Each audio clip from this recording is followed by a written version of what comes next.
우리 모두 다 같이 자리에서 일어나서 함께 찬양하겠습니다. 우리 찬양할 때 우리의 영으로 하나님 앞에 찬양하며 나아가겠습니다.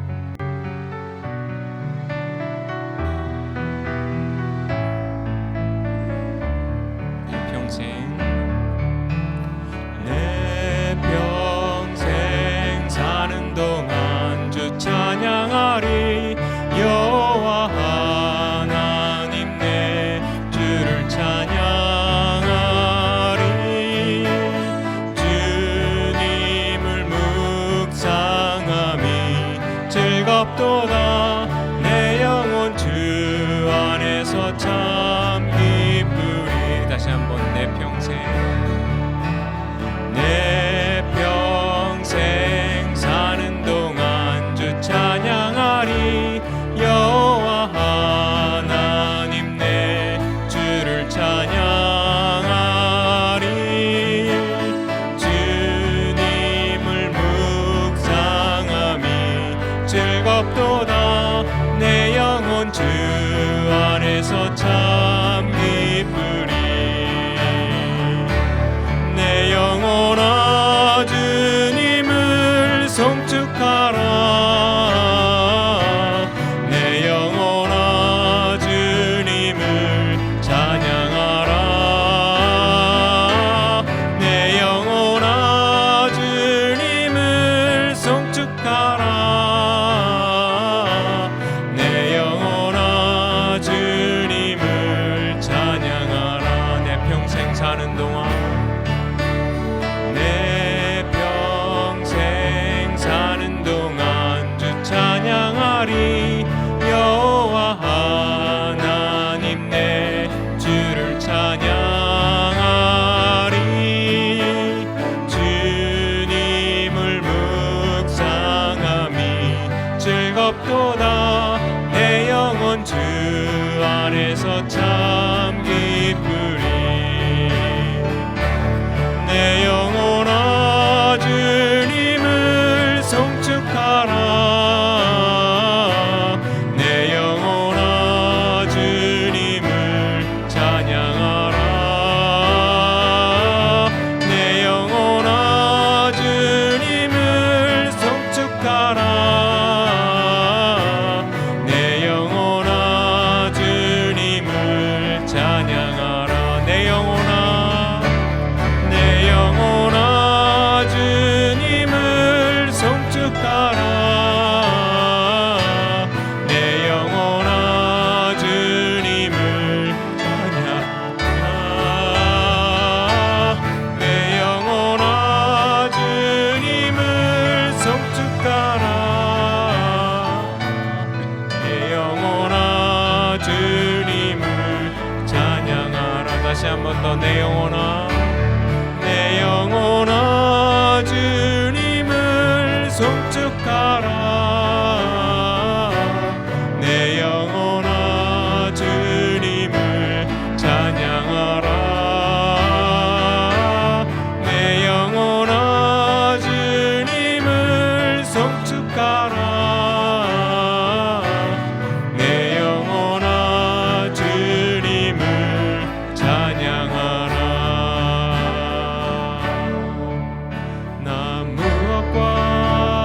주님을 바꾸지 않으리. 다른 어떤 은혜 구하지 않으리.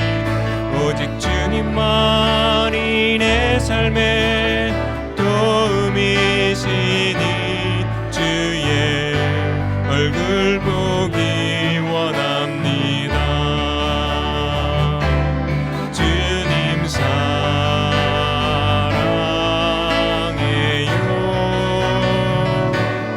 온 마음과 정성 다해 하나님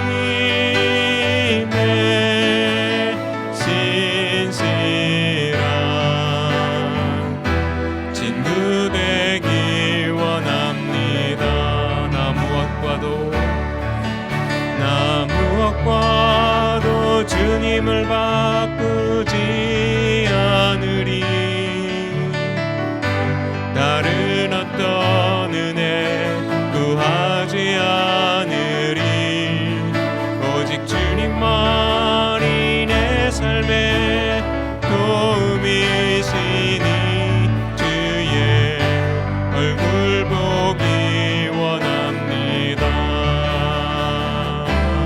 주님 사랑해요.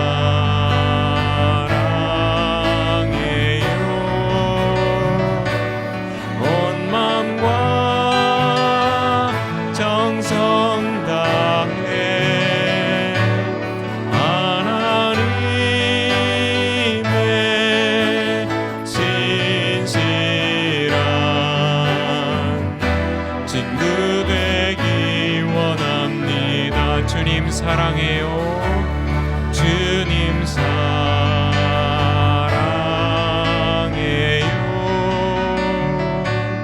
온 마음과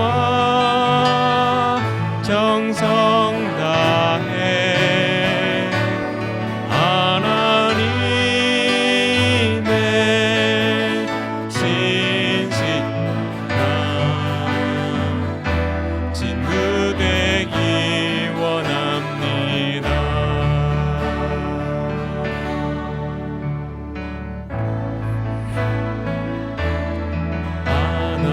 하나님의 사랑을 사모하는 자, 하나님의 평안을 바라보는 자, 너의 모든 것 창조하신 우리 주님이 너를 얼마나 사랑하시는지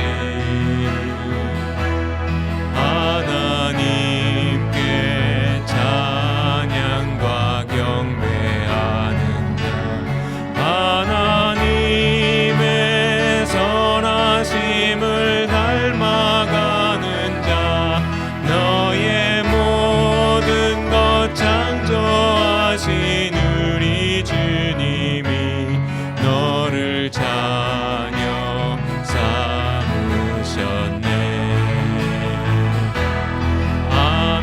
하나님 사랑의 눈으로 너를 어느 때나 바라보시고 하나님 인자한 귀로서 언제나 너에게 기울이시니 어두움에 밝은 빛을 비춰주시고 너의 작은 신음에도 응답하시니 너는 어느 곳에 있든지 주를 향하고 주만 바라볼지라. 다시 한번 하나님의 사랑을 하나님의 사랑을 사모하는 자, 하나님의 평안을 바라보는 자, 너의 모든 것 창조하신 우리 주님이 너를 얼마나 사랑하시는지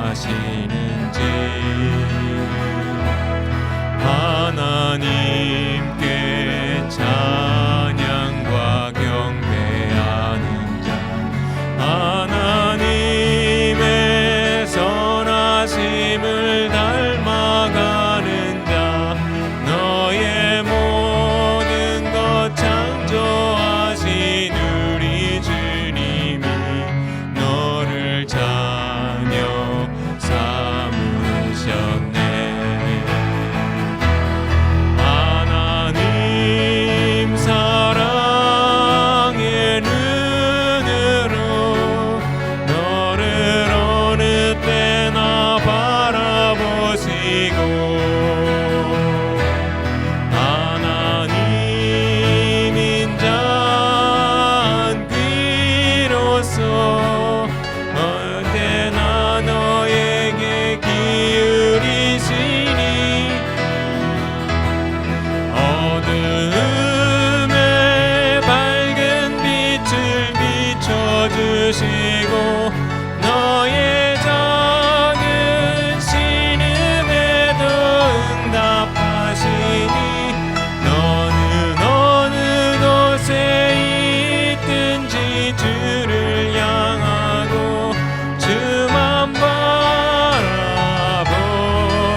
어둠의 밝은 빛을 어둠의 밝은 빛을 비춰주시고 너의 작은 신음에도 응답하시니 너는 어느 곳에 있든지 주를 향하고 주만 바라볼지라 주만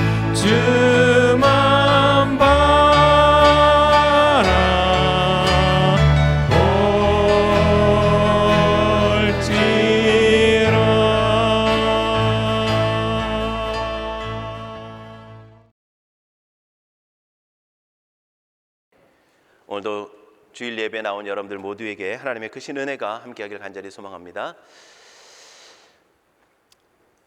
하나님께서 이스라엘 백성들을 출애굽시키셔서 계속해서 인도해 가십니다.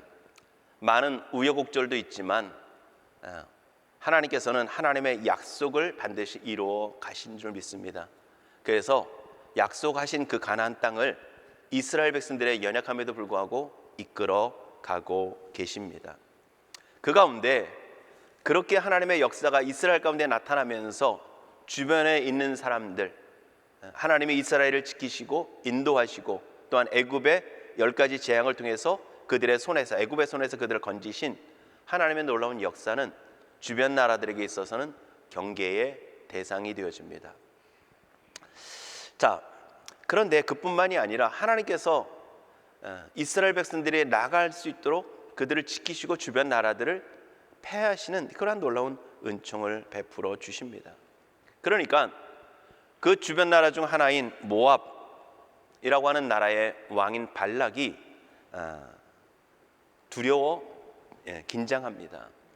이렇게 있다가는 우리도 이스라엘에게 망할 수 있겠구나, 패할 수 있겠구나.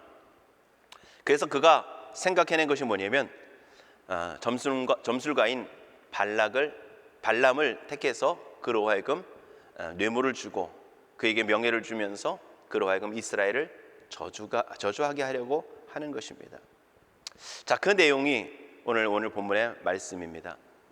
자, 그러면 오늘 하나님께서 우리가 너무도 잘 아는 것처럼 저주하려고 했던 그 이스라엘을 저주하려고 했던 발락과 발람의 모습들을 하나님께서 막으시는데, 하나님께서 지켜주시는데, 그리고 오히려 복을 주시는데, 오늘 여러분들 먼저 우리가 생각해 보기로 원하는 것은요, 그럼 첫 번째로 이스라엘 백성들의 영적인 상태는 어떠하냐는 겁니다.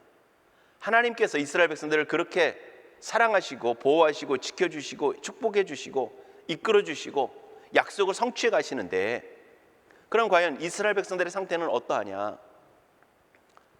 한마디로 표현하면요, 그들은 불평이 어디까지 차 있습니까?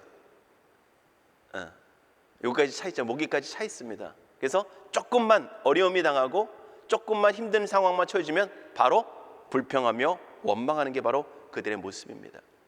그뿐만이 아니라 그들은 40년 세월 동안 광야에 보낼 수밖에 없었던 그 이유는 결국 하나님을 향한 불신앙이었습니다. 그뿐만이 아니라 그들의 상태의 모습은, 영적인 모습들은 영적으로 또한 방탕한, 육신과 영적으로 함께 방탕함에 빠져 있는 그들의 모습입니다. 자, 앞에 21장에서 보면 오늘 발락이 발람을 통해서 저주를 하려고 하는 그 메시지가 시작되는 22장 그 이전에 21장의 모습을 보면, 이스라엘 백성들의 상태를 보면 어떤 모습이 나타나냐면 불뱀 사건이 나타나는 것을 보게 됩니다. 이스라엘 백성들이 광야를 지나가는데 그 앞에 누가 있냐면 암몬이라고 하는, 에돔이라고 하는 나라가 있게 됩니다. 에돔이 있으면서 하나님께서 그것을 통과하게 하시지 않고 돌아가게 하십니다. 에돔이 맞서 와서 싸우려고 하고 대적하니까 이스라엘은 그 길을 통과하는 것이 아니라, 그 길을 통과해서 빠르게 가는 것이 아니라 광야로 돌아가게 되어집니다. 편한 길을 갈 수 있는데 하나님께서는 그들을 치라고도 하지 아니하셨고 그냥 돌아가도록 하고 계시다는 겁니다. 그러니까 그 돌아가게 하심을 통해서 이스라엘 백성들은 하나님을 향해 원망합니다. 늘 하는 원망 있죠. 그들이 이렇게 고백합니다. 애굽에서 인도해내어 이 광야에서 우리를 죽게 하는도다. 이곳에는 먹을 것도 없고 물도 없고 우리의 마음이 이 하찮은 음식을 싫어하도다.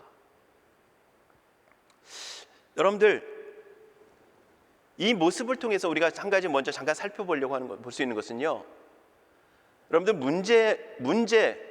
어려움 속에서 어려움의 모습의 핵심은 환경이 아니라 그 환경을 바라보는 우리의 마음입니다. 물이 없을 때 하나님이 어떻게 하셨습니까? 그 물 없음을 해결해 주시잖아요. 반석에서 물이 나게 하시는. 먹을 것이 없을 때 하나님께서 먹을 것을 내려주시는 그런 하나님의 은혜를 베풀어 주시잖아요. 근데 문제는 그 환경이 문제가 아니라 그 환경을 바라보며 그 환경에 반응하는 우리의 마음이라는 겁니다. 우리의 마음이에요. 그래서 하나님께서 그들에게 놀라운 그들의 수고하지 않아도 주시는 하늘의 만나를 그 40년 동안 매일같이, 안식일에는 빠지지만 매일같이, 안식일까지 금요일에는 해서 하나님께서 매일같이 그들에게 먹을 것을 주시고 그들에게 날마다 공급해 주셨음에도 불구하고 그들은 뭐라고 얘기합니까? 이 하찮은 음식이라고 얘기하고 있다는 겁니다.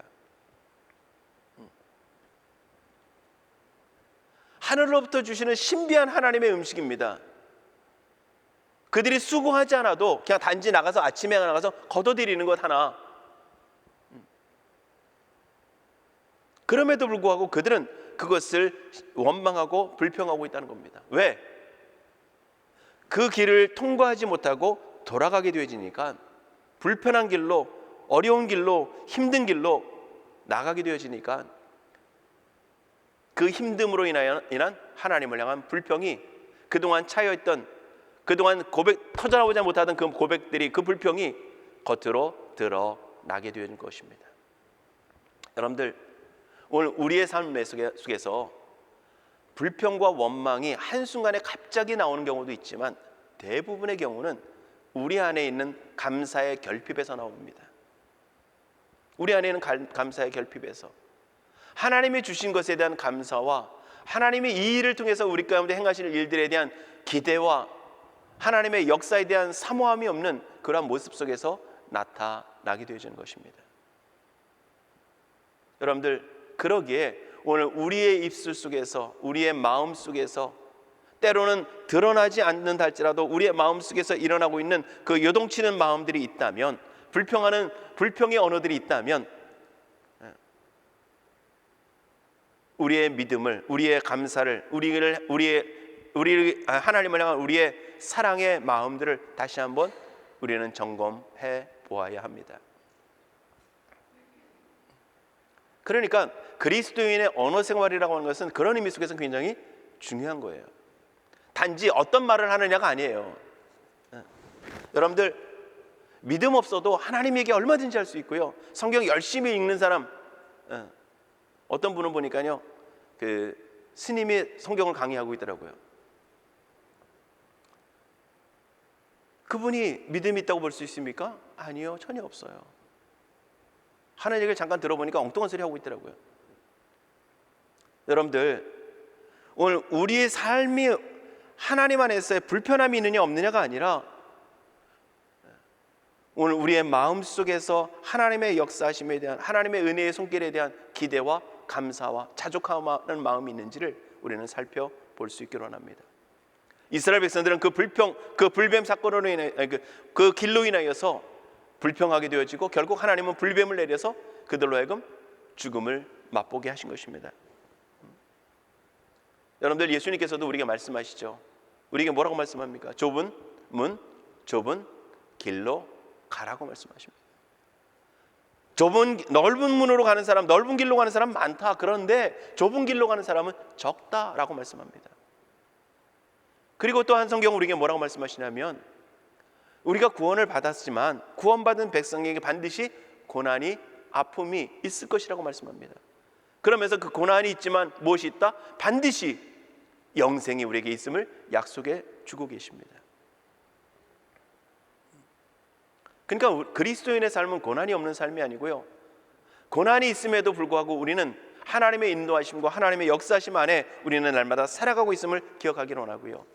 그 삶 속에서 그러한 고난의 환경과 여건 속에 있지만 하나님의 은혜를 바라보고 하나님이 주신 은혜를 기억하면서 감사하며 나갈 수 있어야 될 줄 믿습니다. 그런데 이스라엘 백성들은 그 길로 인하여서 물론 어려운 길이에요. 힘든 길입니다. 광야 길이니까 오죽 힘들겠어요. 그동안도 그렇게 어렵게 살아왔고. 그러니까 여러분들 우리의 삶 속에서 편한 길을 추구하지 말고 하나님의 인도하심의 길이 우리가 나가야 할 길이라는 사실을 기억하며 하나님 앞에 감사할 수 있기를 원합니다. 그 다음에 또 한 가지는요, 이스라엘 백성들의 상태는 앞의 모습을 통해서 보면 그렇게 하나님 앞에 불평하며 원망하는 모습이었습니다.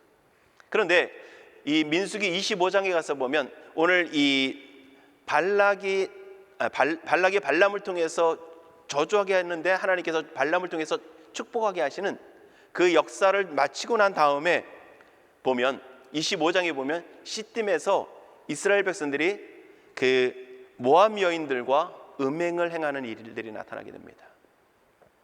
음행하는 일들이 나타나요. 자, 그 음행은 단지 육체적인 쾌락에 빠져 있는 모습들이 아닌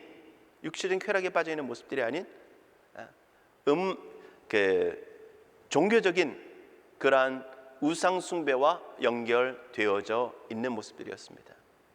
자, 그 근거는 어디였느냐? 성경은 뭐라고 해석을 하고 있냐면 그 근거를 발람이 그렇게 꾀었다 이렇게 말씀하고 있습니다. 발람의 꾀를 통해서 모압의 여인들을 통해서 미인계를 통해서 그 성적인 그 쾌락을 추구하는 그 모습들을 통해서 이스라엘 백성들을 꾀어서 그들이 하나님 앞에서 범죄하게 하고 부패하고 성적인 쾌락에 육체적인 쾌락에 그리고 거기서다가 종교적인 우상 숭배에 빠지도록 미끼를 놓아 그들을 넘어지게 했다는 것입니다. 자, 보세요. 그런데 여러분들 우리가 미끼가 있다고 우리 앞에 유혹이 있다고 다 넘어지는 것이 결코 아닙니다. 물론 때로는요 우리가 연약하여서 우리가 실패하고 넘어질 수 있습니다. 예수님께서 겟세마네 동산에서 기도하실 때에 제자들에게 말씀하시죠. 너희도 깨어서 기도해라. 근데 제자들이 어떻게 했습니까? 내려오는 그 눈꺼풀을 감당할 수 없습니다. 밀려오는 그 피곤함을 그들이 주체할 수 없습니다. 그러니까 예수님 말씀하시잖아요. 마음에는 원이로되 육신이 약하도다. 때로는 연약한 육체로 인하여서 피곤함으로 인하여서 부족함으로 인해서 우리가 실수할 수 있고 넘어질 수 있어요. 그런데 그런 경우도 있지만 많은 경우에 있어서의 모습들은요 우리의 마음의 성향이 거기에 있기 때문입니다. 우리가 유혹에 넘어지는 것은 우리의 마음의 성향이 그러한 성향들이 있는 것과 그 유혹에 마주치면서 거기서 이끌림을 받게 되어지는 것입니다. 여러분들 그러기에 오늘 우리 각자마다 가지고 있는 그 성향들이 다 틀려요. 어떤 이는 이러한 성향에 넘어지고 어떤 이는 이러한 성향에 빠지고.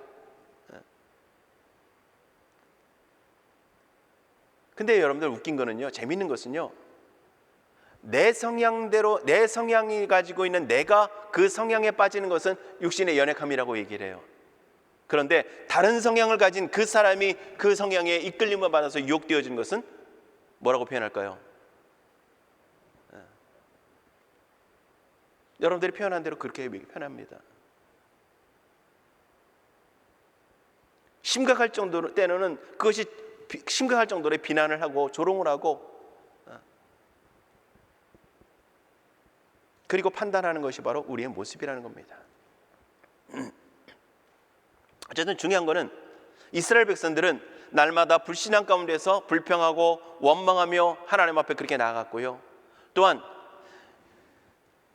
모압 여인들로 인해서 그들의 연약함의 모습에 빠져 육신의 유혹에 빠져 육신의 욕망에 이끌려 음행 가운데 나아가는 이러한 모습 가운데 처하는 것이 바로 이스라엘 백성들의 상태였던 것입니다. 그게 이스라엘 백성들의 상태예요. 자, 거기다가 여러분들 또 한 가지, 그들을 넘어뜨리려고 하는, 그들을 유혹하려고 하는 발락과 발람의 꾀를 한번 보세요. 그들의 열심. 발락은요, 모압 왕 발락은 이스라엘을 어떻게 해서든 넘어뜨려야 하는 것입니다. 이스라엘을 어떻게든 저주해서 그들이 자신들에게 승리하지 못하도록, 자신들이 승리할 수 있도록 어떻게든 그는 그 일들을 벌여야 하는 것입니다. 전쟁에 이길 수 있는 능력도 없고요, 그들을 막을 수 있는 방법도 없습니다. 자기가 생각해도 이스라엘의 하나님이, 이스라엘이 그 모압보다도 더 강하고 더 견고하고 더 힘이 있다는 겁니다. 주변에 행하시는 하나님의 역사를 보니까 애굽의 그 강대한 애굽을, 그 애굽의 힘을 무력화시키면서 하나님이 뽑아내시는 역사를 보니까, 홍해를 건너시게 하시는 역사를 보니까, 그 광야를 죽을 줄 알았는데 그 광야를 건너게 하시는, 통과케 하시는 하나님의 역사하심의 손길을 보니까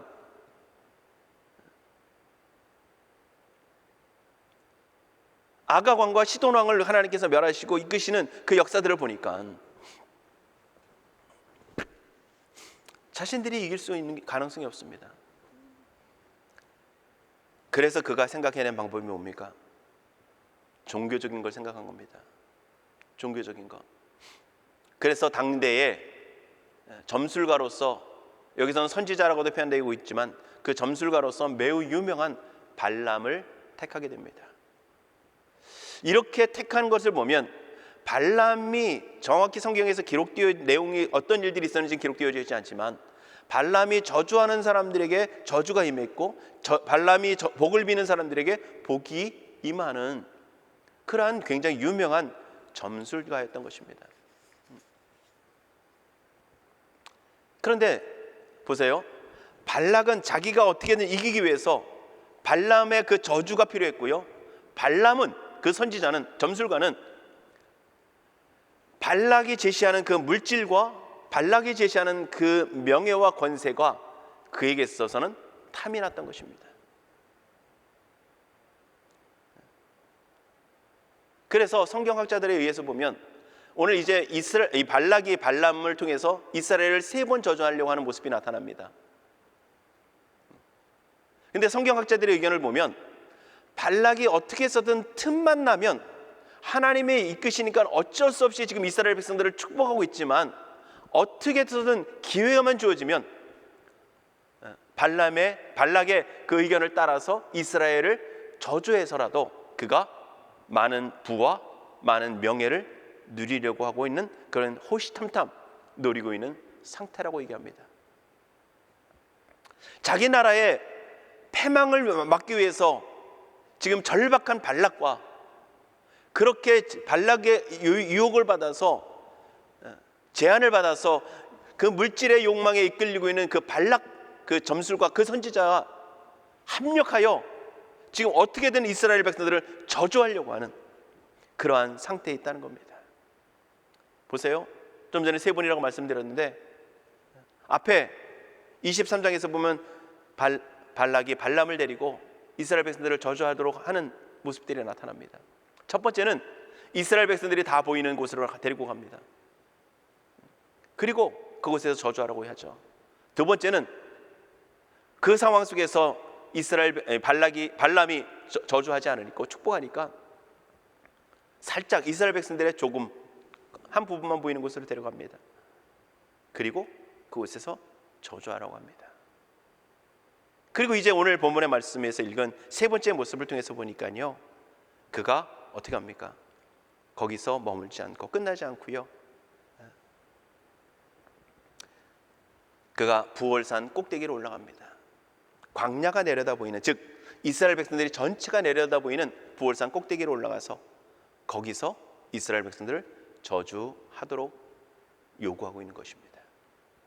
여러분들, 이 이교들의 신앙 속에서 보면, 그들의 그 모습 속에서, 그들의 신앙 속에서 보면 자신들의 열심 있는 그 노력을 통해서 신을 감동시키면 신의 마음이 움직여서 자기의 간구하는 것에 응답할 거다라고 하는 그러한 신앙이 있습니다. 이러한 신앙이 기독교 신앙에도 잘못 들어와 있는 모습들이 있는데요, 오늘 그가 이렇게 3번씩이나 하고 있는 것은 자신의 절박함이기도 하지만 또한 그가 어떻게 해서든 이렇게 3번씩이나 모습들을 통해서 거기다 제단을 쌓고 거기서 제사를 드림을 통해서 어떻게 해서든 신의 마음을, 아니 하나님의 마음을 좀 바꿔보려고 하는 그러한 열심에서 나오고 있는 것입니다. 여러분들 보세요. 그런데 오늘 우리의 기도의 모습은 그들의 모습과 다르다는 겁니다. 분명 우리도 분명히 하나님께서 마음을 쏟는 기도를 원하시고요, 열심히 있는 기도를 원하시고요, 끈기 있는 기도를 원하십니다. 그런데 우리가 드리는 기도는 하나님의 마음을 감동시키는 기도가 아니라 우리의 마음이 그렇게 하나님을 향해서 온전히 마음을 쏟고 마음을 다하고 하는 그런 모습을 통해서 오직 하나님만을 바라보도록 하는 것입니다. 지속적인 기도를 통해서, 계속되어지는 기도를 통해서 기도를 그냥 반복하는 모습들이 아닌 어제 했던 그 기도가 오늘도 또다시 한번 하나님의 은혜를 구하는 모습으로 반복되어지면서 우리의 마음이 더 하나님 앞에 집중되어지는 그 상태로, 그 모습대로 나가기를 원하시는 것입니다. 하나님의 마음을 감동시키는 그런 모습이 아니라 우리의 마음이 흩어졌던 마음들이 세상을 향하고 이웃을 향하고 주변을 향하고 내 자신을 향했던 그 마음의 시선들이 하나님께 집중되는 그 모습대로 그 자리로 나가도록 요구하시는 거예요.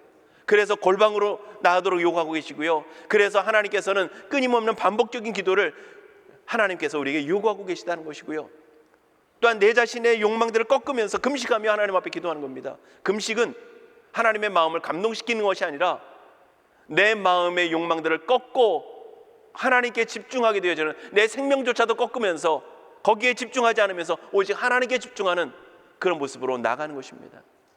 그게 우리의 기도예요. 이렇게 열심을 냈으니까 하나님이 들어주셔야지, 결코 그렇지 않습니다. 여러분들, 그것보다 우리가 열심 안 냈는데도 하나님 기도에 응답하시는 거 너무 많습니다. 때로는요, 우리가 사소하게 것처럼 우리가 일상의 길을 걸어가면서 하나님 이것 좀 도와주세요, 그것이 진실된 마음으로 그냥 하나님을 진정 아주 편안하게 사모하는 마음을 가지고 나가는 기도라면 하나님께서 우리에게 들어주시고 응답해 주십니다. 또 한 가지, 그러면 하나님께서 우리에게 응답하시는 모습은,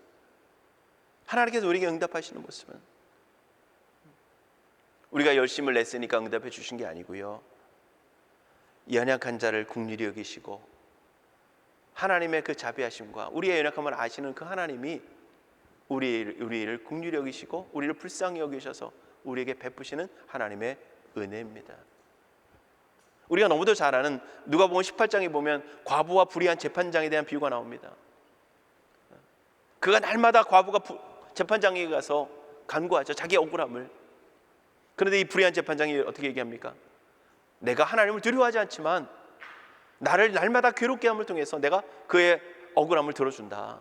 근데 그 다음에 뭐라고 말씀합니까? 그 다음에 기도하고 낙심하지 말지니 이렇게 말씀합니다. 믿음으로 하나님을 신뢰하고 그리고 부르짖는 택하신 자들의 원한을 속히 풀어주실 것이다. 하나님의 긍휼이라는 겁니다. 하나님의 자비하심을 얘기하는 거예요. 그 불의한 재판장처럼 열심을 내면, 그 과부처럼 열심을 내면 그 불의한 재판장이 들어주는 것처럼 하나님이 들어주실 거다가 아니라, 하나님은 우리의 긍휼, 우리의 연약함을, 우리의 그 원한을, 우리의 아픔을 들어주시는 긍휼의 하나님이라고 하는 것을 강조하고 있는 것입니다. 그래서 하나님은 길거리에서 두 손을 높이 들고 사람들을 보라고 부르짖는 그 바리새인의 기도보다 한쪽 구석에 가서 고개들 들지 못하는 그 세리의 기도를 주님이 더 긍휼히 여기신다는 겁니다.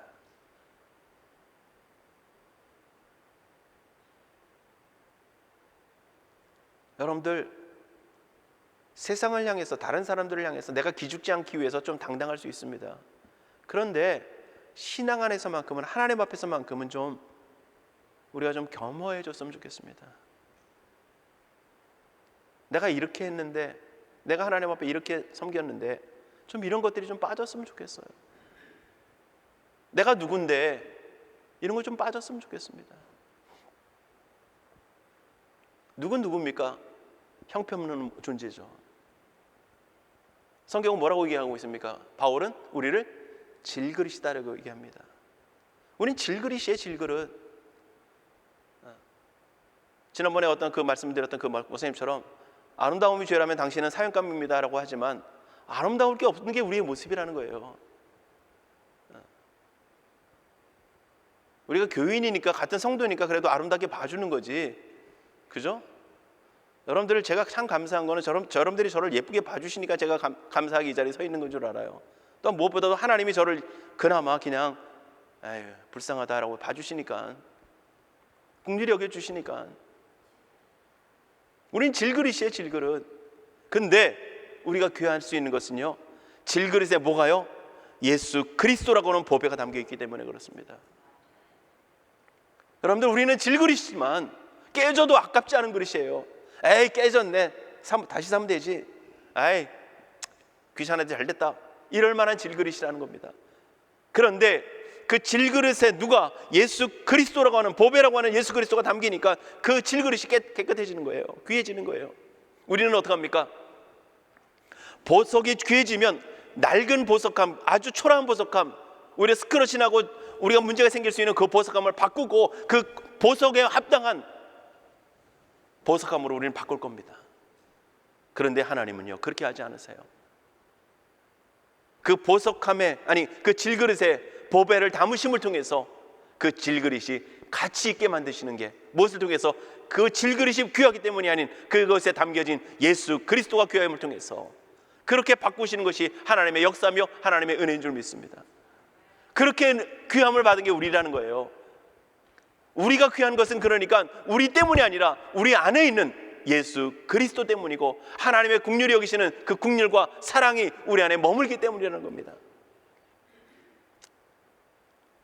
그것을 마치 내가 잘나서라고 하는 모습으로, 내가 이렇게 했기 때문에라고 하는 모습으로, 내가 수고했다는 모습으로 착각하면 안 된다는 겁니다.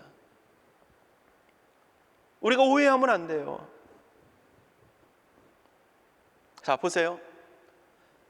이렇게 발락과 발람이 어떻게 해서든 이스라엘 백성들을 저주하려고 하는 그렇게 혈안이 되어 있는 그 모습 속에서 하나님이 행하시는 일이 뭡니까? 이스라엘 백성들을 저주가 아닌 축복하시는 겁니다. 발락의 마음이 미칠 것 같겠죠. 지금 그는 위기 가운데 있습니다. 나라의 존폐가 달려 있어요. 발람도 어떻게 해서든 이 하나님의 말씀이 아닌 발락의 말을 들어줘서 그들로 하여금 주겠다고 약속하는 그 물질과 그 명예와 그 모든 것들을 그가 얻기를 원하는데, 하나님께서는 그 모든 것들을 막으시고 하나님은 이스라엘 백성들을 오히려 축복하고 계시다는 겁니다. 이스라엘 백성들의 영적인 상태는 불신앙과 연약함과 불평과 원망이 가득하지만, 그리고 발락과 발람을 통해서 그들이 이스라엘 백성들을 저주하려고 하지만 하나님은 그것조차도 막으십니다. 왜? 그 이유는 우리 안에 있지 않습니다. 오늘 본문의 말씀처럼, 오늘 제목처럼 하나님이 말씀합니다. 내 야곱이여, 내 장막들이, 이스라엘이여, 내 거처들이 어찌 그리 아름다운고. 우리를 아름답다고 얘기합니다. 그런데 그 아름다움이 우리 안에 있는 게 아니고요, 하나님의 주권 안에 있습니다. 하나님이 우리를 택하셨기 때문에 우리가 아름다움인 것이고요, 하나님이 우리를 사랑하시기 때문에 우리에게 아름다움이라는 겁니다. 여러분들, 우리가 하나님 앞에 뭔가를 잘 보여서 우리를 택한 것이 아니고, 우리의 조건 때문에 하나님이 우리를 택한 것이 아니고, 하나님의 절대적인 그 주권 안에서 하나님의 그 손끈으로, 그 능력으로 하나님은 우리를 한 사람 한 사람 택하셔서 하나님의 백성 삼으셨다는 겁니다. 예수님께서 말씀하시잖아요. 너희가 나를 택한 것이 아니라 내가 너희를 택했다. 베드로전서에 말씀하신 것처럼 너희는 택하신 족속이다. 하나님이 택했다는 거예요. 그리고 예수님의 말씀처럼 세상에 있는 자기의 사람들을 사랑하실 때 어떻게 해요? 끝까지 사랑하셨다라고 말씀합니다. 하나님이 택하셨고 하나님의 그 사랑이 오늘 우리를 끝까지 사랑하고 우리를 붙들고 계시기 때문에 세상에 우리를 저주하려고 해도 우리를 막으시고 오히려 우리를 복으로 바꾸신다는 겁니다. 여러분들, 그렇다면 그 아름다움이란 뭘까? 오늘 기본적으로는 예수 그리스도라고 하는 것입니다. 그런데 오늘 본문의 말씀을 보면요, 자 5절에 좀 전에 읽었던 말씀을 보면 야곱이여 내 장막들이, 이스라엘이여 내 거처들이. 야곱, 이스라엘 똑같은 얘기죠. 결국 이스라엘 백성들을 얘기합니다. 장막, 거처 똑같은 얘기입니다. 그것이 어떠하다고요? 아름답다. 아름답다. 자 보세요. 지금 이 발락과 발람이 산 위에서 이스라엘 백성들을, 그 광야에 있는 이스라엘 백성들을 다 내려보고 있는 겁니다. 멀리 있는 이스라엘 백성들 내려보고 있는 거예요. 그런 상황 속에서 이제 이스라엘 백성들 전체를 보는데 하나님의 신이 발람에게 감동이 되어지면서 그가 고백하는데 아름답다. 뭐가요? 그 장막들이. 여러 가지 얘기하고 있지만 오늘 한 가지만 얘기하고 말씀을 마칠게요. 그 장막이 아름답다. 그 거처가 아름답다. 외형적인 아름다움이겠습니까? 아니요, 결코 그렇지 않습니다. 그들은 광야를 지나고 있고요, 광야 세월 속에서 장막은 낡을 대로 낡았을 것입니다. 그러나 보면 그 장막 가운데는 뭐가 있습니까? 동서남북으로 이스라엘 백성들이 진을 치고 있고 그 가운데 하나님의 성막이 있고요, 그리고 그 가운데는 낮에는 구름 기둥, 밤에는 불 기둥이 그곳을 지키고 있다는 겁니다. 하나님이 중심이 되어져서 하나님이 그 중에 가운데 계시면서 하나님이 붙들고 계시기에, 하나님이 그들을 인도하고 계시기에, 하나님의 그 모든 것들을 섭리하고 이끌어가고 계시기에 아름다운 겁니다. 외형적인 아름다움이 결코 아니에요. 여러분들, 이스라엘 백성들의 그것을 보면서 영적인 아름다움을 발람이 하나님의 신에 감동되어져서, 성령에 감동되어져서 고백하고 있는 겁니다. 사랑하는 믿음의 지체 여러분, 성도 여러분들, 오늘 우리 안에 이런 아름다움이 있기를 원합니다. 외적인 아름다움은 사람의 눈에 보여질지 모르지만 내적인 아름다움은 하나님께 보여집니다. 그 안에 하나님이 존재하시고 우리 안에 예수 그리스도가 존재하시고 보배 되신 예수 그리스도가 내 안에 계심을 통해서 내가 그 예수 그리스도의 성품을 닮아가려고 애쓰고, 그런 모습들이 그 예수 그리스도 안에서 나타나고, 하나님이 우리를 주관하시고 이끄시는 그 모습들. 때로는 이스라엘 백성들처럼 불평과 원망이 우리의 목까지 차올라서 조금만 건드리면 원망이 튀어나올 수밖에 없는 그 연약함. 때로는 우리가 감히 이야기하기조차도 부끄러운, 수치스러운 그 음행스러운 그 모습들이 우리 안에 있다 할지라도 하나님은 우리를 부끄럽다, 더럽다 말씀하신 것이 아니라 아름답다라고 말씀하신다는 겁니다. 이게 하나님의 능력의, 하나님의 사랑의 신비입니다. 여러분들, 우리는 우리의 주변에 너무도 부끄러운 사람들이 많은 것을 볼 수 있습니다. 아니, 우리 자신만 봐도 세상이 말하는, 아니 우리가 말하는 그것도 도덕적이고 윤리적인 수치스러움은 우리 안에 없을지 모르지만 하나님의 그 인도하심을, 하나님의 역사하심을 불평하고 원망할 수 있는 기질이 우리 안에 충분히 있고요, 우리 안에 가득 차여 있고, 조금만 기도하지 않으면, 하나님의 은혜에 다스림이 있지 않으면 우리는 끊임없이 욕망을 향해 달려갈 수 있는 것이 우리의 모습이라는 겁니다. 애굽의 바로의 마음을 하나님이 강팍하게 하셨다라고 말씀합니다. 강팍하게 하신 게 아니고요, 그 강팍함에 내어두신 겁니다. 하나님이 붙잡고 계시던, 그나마 조금이지만 붙잡고 계시던 그 마음을, 붙잡고 계시던 마음을 놓으시니까 그 완악함대로 그가 나아가고 있는 거예요. 오늘 여러분들, 우리가 통제받고 있는 것, 우리가 그나마 이렇게 살아갈 수 있는 건 하나님의 은혜인 줄 믿습니다.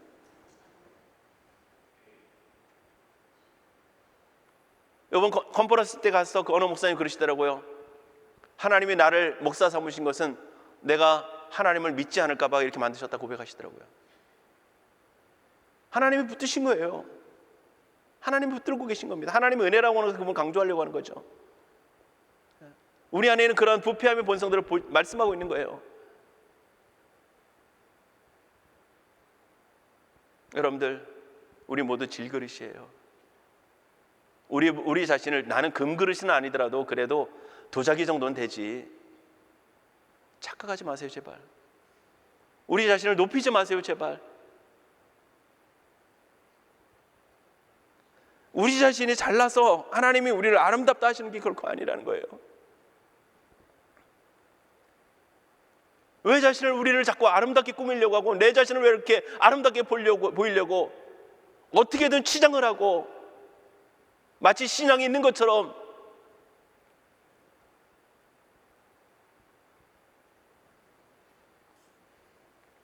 물론 사람들 앞에 우리의 부끄러움을 다 내세우라는 얘기는 아닙니다. 그렇게 되면 거기서 오는 비난과 조롱이 우리는 견디기 힘들 것입니다.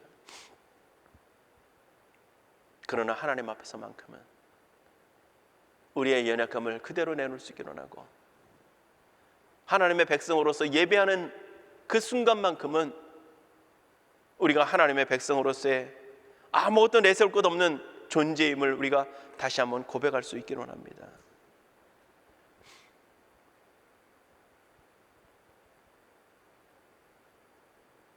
우리는 좀 전에도 말씀드렸던 것처럼 내가 내 성향을 가지고 내 연약함에 이끌려서 내가 그 유혹을 받아서 넘어지는 것은, 그것은 용납될 수 있는 것으로 여기지만, 우리의 지체들이, 우리의 이웃들이, 우리에 있는 누군가가 유혹돼서 넘어지는 그 모습들을 바라보면서는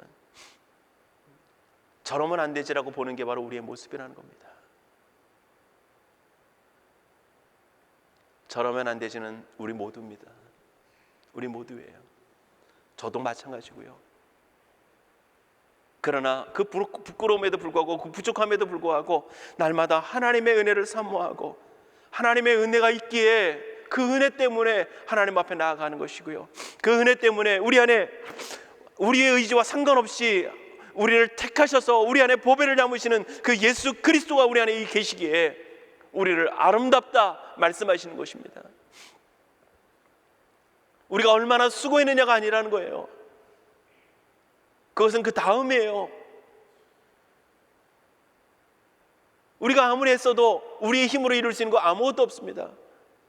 우리가 주님을 위한 열심조차도 하나님의 은혜이고요, 우리가 주님을 향해 열심을 나가며 열매 맺을 수 있는 그것조차도 하나님의 은혜라는 겁니다. 여러분들, 심는다고 다 거두는 거 아니라는 것을 우리가 분명히 너무 잘 알 겁니다. 심고 물을 줄지라도 자라게 하시는 분은 하나님이십니다. 여러분들, 교회 왔다고 모두 다 참되게 예배하는 거 아니고요, 하나님을 믿는다고 하는 그 성경을 들고 다닌다고 할지라도 모두가 그리스도인답게 살아가는 것이 결코 아닙니다. 우리의 존재 자체도 그럴 뿐만 아니라 우리 모두의 삶도 그런 거예요. 단지 그러한 연약한 우리를, 그렇게 부끄러운 우리를, 그렇게 부족한 우리를 하나님이 아름답다고 여겨주시는 거예요. 그렇게 볼 것 없는데, 근데 우린 착각해요. 우린 착각합니다. 내가 이렇게 섬겼으니 하나님이 내게 복을 주시는구나. 아니에요. 긍휼히 여겨주시는 거예요. 그냥 긍휼히, 어여삐 여겨주시는 거예요.